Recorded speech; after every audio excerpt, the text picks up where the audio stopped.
Let's look at the typical workflow of a stackable guide design. In this patient case, a digital workflow allows us to have an efficient and predictable treatment protocol for the immediate implant placement and the prosthetic restoration design prior to the surgery. The treatment plan consists of extraction of all the remaining teeth of the maxilla and restoration of the full arch with the all-on-4 concept. Click Surgical Guides in the Tab panel menu to open the tab. In this window, click Make Stackable Surgical Guide to open the Surgical Guide Settings menu. Define the borders of the surgical guide by clicking the scanning surface along the desired margin line.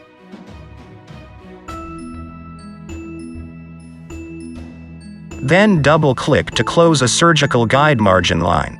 Now you can move points on a margin line by dragging and moving them with your mouse.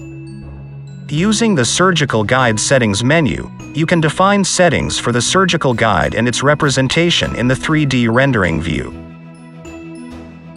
Step 1. Select a surgical guide insertion direction, mandible, maxilla.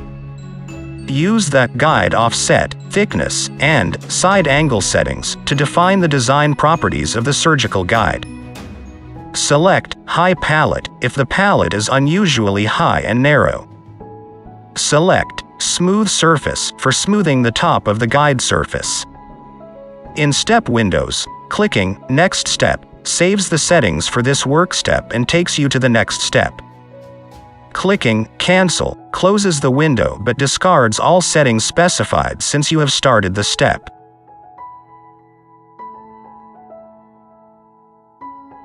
Step 2. Using the Fixation Base, Bone Reduction Guide, Pin Guide and Carrier Guide Settings menu for the surgical guide, select a bone reduction guide surface design, planes, or curve. Use the Guide Height settings to define the height of the fixation base. Use the Carrier Guide Height settings to define the height of the carrier guide. You can also reset the default values for the fixation base height, 5 mm, and carrier guide height, 3 mm. Use the sliders STL and Guide Transparency to define the STL and guide surface opacity. In the step window, clicking Back returns you to the previous step. In step windows, clicking Next Step saves the settings for this work step and takes you to the next step.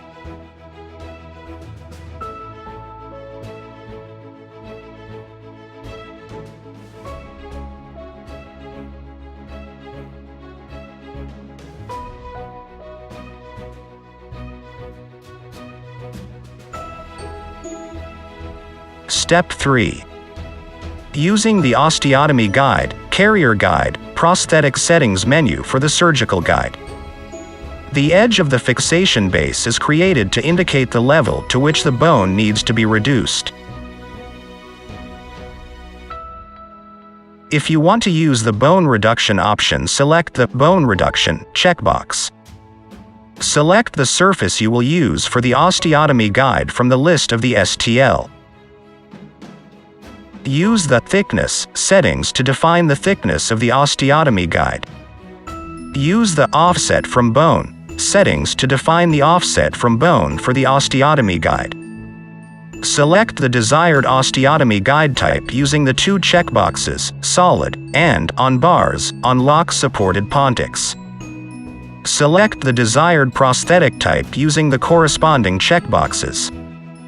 Select the surface you will use for the prosthetic from the list of the STL. Select the checkbox and the prosthetic will be cut off automatically and will be based on the position and shape of the surface you selected in the bone reduction settings when finalizing the surgical guide design. Step 4. Osteotomy Guide Settings. Use the Sleeve Support Diameter settings to define the diameter of the implant sleeve support. Use the Handpiece Contact Area Diameter settings to define the diameter of the contact area.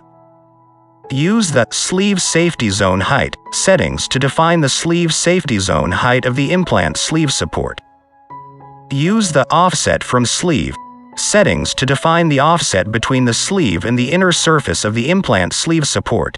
In this step, you define the pin position.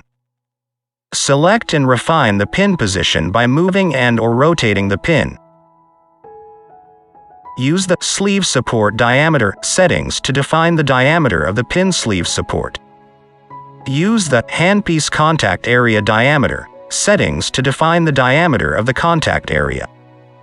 Use the sleeve safety zone height settings to define the sleeve safety zone height of the pin sleeve support. Use the offset from sleeve settings to define the offset between the sleeve and the inner surface of the pin sleeve support. Select the lock. Move the cursor to the desired position on the fixation base with your mouse and left-click to set the lock. Once you have set a lock position, you can still change its position by dragging it with your mouse. To delete a lock, click the right mouse button on the lock and then delete. Using the Locks menu, you can load the different types of locks. Click Load from Server, select checkbox and click OK. If you want to add your own lock files, use Add to Library button to add a custom STL file of the lock from your PC. Enter the section name, model name, and you can choose the color of the STL file. Then import STL files of the base surface, shank surface and hole, the subtraction body, from a selected source using the Import STL buttons.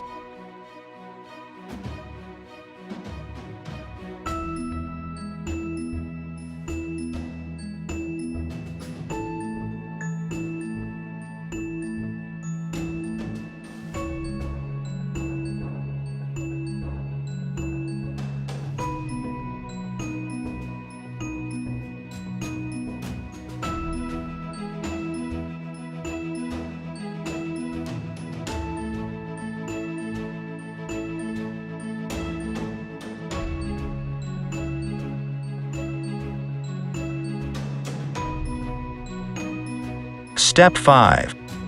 Osteotomy Guide Settings. This step is only available if you have selected the option on bars in the Osteotomy Guide Settings Step 3. Use the Diameter settings to define the diameter of the lock-supported Pontic. Click a position at the sleeve support area, and when you move your mouse away from this point, a purple solid bar is displayed between the pink point and the mouse cursor position. Click a position at the desired surface to set the bar at this selected area. Now you can change the shape and diameter of the Pontic by dragging points and scrolling the mouse wheel. Once you have set all Pontics for the osteotomy guide, you can click Proceed and proceed with the workflow. Click Clear to abort the support Pontic placement step.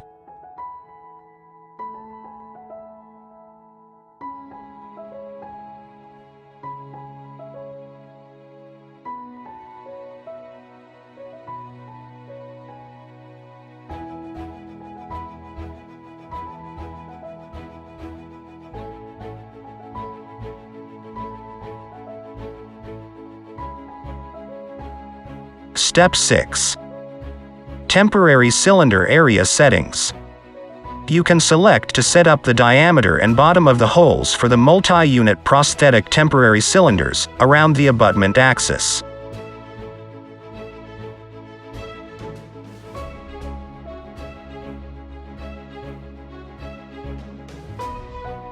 Step 7. This step is only available if you have selected the option based on Carrier Guide in the Carrier Guide Settings Step 3. The pegs on the Carrier Guide deliver the provisional prosthetic in the proper position as planned. Move the cursor to the desired position on the Carrier Guide with your mouse and left-click to set the peg. Once you have set a peg, you can still change its position by dragging it with your mouse. To delete a peg, click the right mouse button on the peg and then delete. Use the Peg Height settings to define the height of the peg. Use the Peg Diameter settings to define the diameter of the peg basis. Use the Offset from Peg settings to define the offset between the peg and the inner surface of the provisional prosthetic.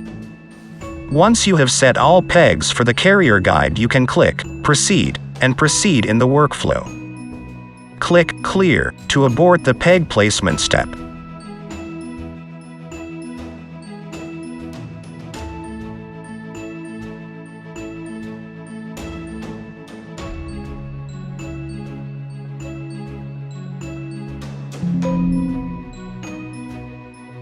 Step 8.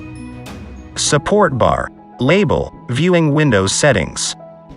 You can add a revision windows to the surgical stackable guide surface.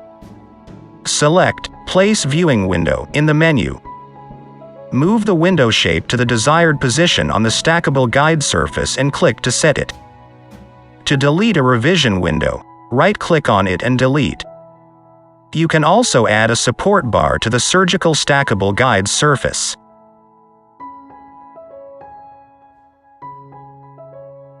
You can add a text label to the surgical stackable guide surface. Select Place Label in the menu. Type the desired text into the text field. Using the window below the text field, you can change the depth.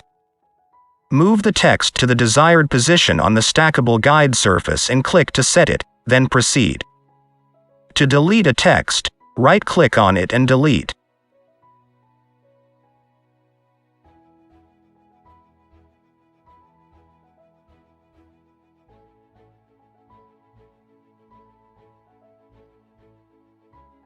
Step 9. Planning result files, STL files and PDF files, are created in the Planning Result Files Generation and Finalizing step. You can check the result and finalize the project by clicking the Move to the Project button, or clicking Back if you are in doubt or not satisfied with the result.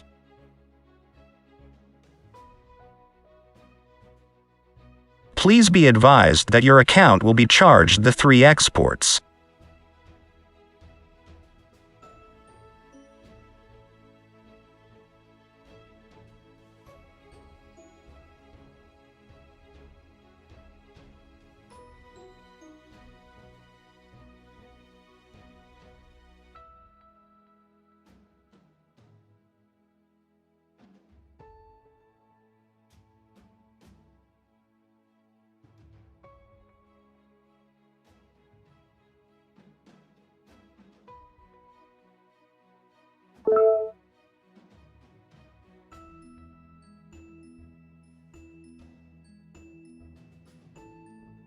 When you enter the View Surgical Protocol, ImplaStation generates the surgical protocol automatically. The surgical protocol is a PDF file that contains all relevant information about the project's defined implants and equipment.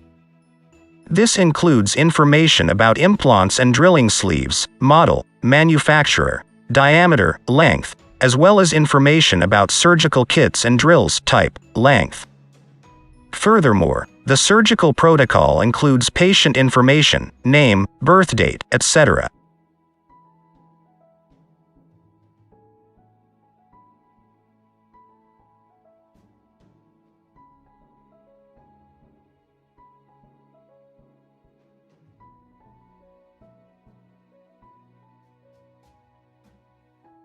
Beta updates are automatic and we continue to improve our software, fix minor bugs and add new features.